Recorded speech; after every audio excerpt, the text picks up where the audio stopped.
اردو کہانی میں خوش آمدید۔ آج ہم بات کرنے والے ہیں اداسی کے بارے میں۔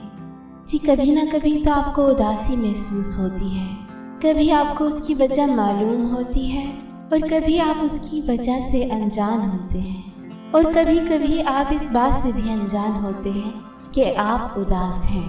اداسی کیا ہے؟ خوشی، حیرت، خوف، تعجب، غصہ اور بیزاری کے ساتھ اداسی کی نام نہاد بنیادی جذبات میں سے ایک جذبہ ہے۔ یہ عالمگیر جذبہ ہے، مطلب کہ ساری دنیا میں پایا جاتا ہے۔ بغیر کسی رنگ و نسل کے ہر انسان اداس ہو سکتا ہے۔ اس کی نشانی یہ ہوتی ہے کہ آپ اپنی توانائی میں کمی محسوس کرتے ہیں، تھکاوٹ یا تکلیف کا احساس ہوتا ہے۔ کبھی کبھی آپ کو تنہائی کا احساس ہوتا ہے، یا آپ میں خود میں اعتمادی میں کمی ہوتی ہے، یا پھر خودکشی کا رجحان بڑھنا شروع ہو جاتا ہے۔ یہ ساری ملی جلی کیفیات اداسی کو ظاہر کرتی ہیں۔ ظاہر ہے لوگ اداس ہونا پسند نہیں کرتے، لیکن اس کی وجوہات معلوم ہونا ضروری ہے۔ اگر آپ کو معلوم ہو جائے کہ آپ اداس کیوں ہیں، تو آپ اپنی اداسی پر قابو پا سکتی ہیں۔ پہلی بات یہ کہ اگر کوئی آپ کو بلا وجہ برا بلا کہے تو آپ اداس ہو جاتے ہیں، کیونکہ آپ کسی کے ساتھ فیئر ہو کر چلتے ہیں اور آپ اس کے ساتھ دل سے تعلقات بنا کر چلتے ہیں، لیکن اس کے باوجود آپ کے نیک جذبوں کی جب قدر نہیں ہوتی اور آپ کو برا بھلا کہا جاتا ہے تو یہ آپ کو اداس کر دیتی ہے۔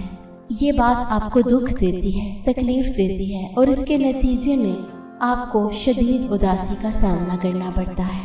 دوسری وجہ ہمدردی ہوتی ہے۔ کئی دفعہ آپ لوگوں سے ہمدردی حاصل کرنا چاہتے ہیں، لیکن اگر آپ کو مطلوبہ ہمدردی نہ ملے اور لوگ آپ کی اس پرابلم کو سمجھنے کی کوشش نہ کریں اور آپ کے ساتھ ہمدردانہ رویہ نہ کریں، تو آپ غم اور تکلیف کا شکار ہو جاتے ہیں، جو آپ کو اداس کر دیتی ہے۔ تیسری چیز یہ ہوتی ہے کہ اگر آپ کے پاس کوئی چیز نہیں موجود اور آپ کسی اور کے پاس دیکھتے ہیں اور آپ کے دل میں اس کے لیے حسد کا جذبہ پیدا ہو جاتا ہے، تو آپ نہ چاہتے ہوئے بھی اداسی کا شکار ہو جاتے ہیں۔ آپ جب بھی اس کے پاس وہ چیز دیکھتے ہیں تو آپ کو شدید اداسی محسوس ہوتی ہے۔ چوتھی چیز ہوتی ہے حوصلہ شکنی، یعنی کہ اگر آپ کوئی اچھا کام کرتے ہیں اور آپ کو حوصلہ افزائی کی جگہ حوصلہ شکنی کی جاتی ہے، آپ کے کام کو اپریشیٹ نہیں کیا جاتا، یا آپ کو یہ احساس دلایا جاتا ہے کہ آپ نے کوئی بڑا کام نہیں کیا اور آپ کے دل کو توڑا جاتا ہے، تو آپ اداس ہو جاتے ہیں۔ ایک اور وجہ کسی کی جدائی ہوتی ہے۔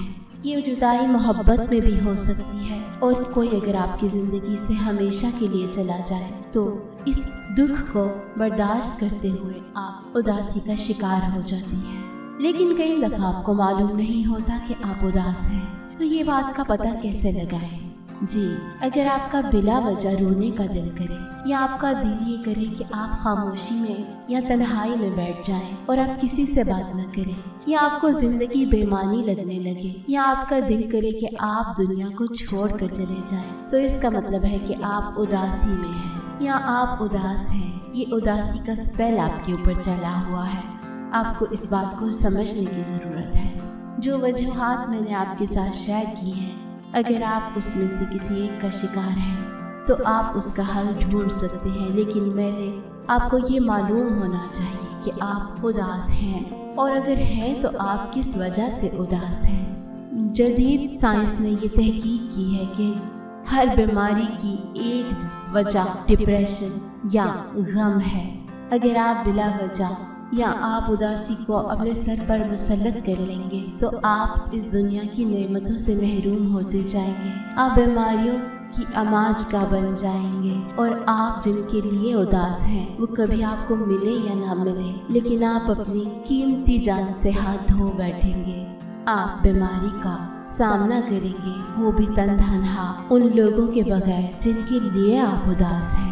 تو اپنی زندگی کو انجوائے کرنا سیکھیے، اپنی زندگی سے اداسی کا ورقہ پھاڑ دیجیے۔ اگر آپ اداس ہیں تو اس چیز کو ایک معاملے کی طرح سالو کیجیے۔ اگر آپ سالو کرنے میں کامیاب ہو جائیں گے تو یقیناً آپ کو زندگی خوشگوار لگے گی۔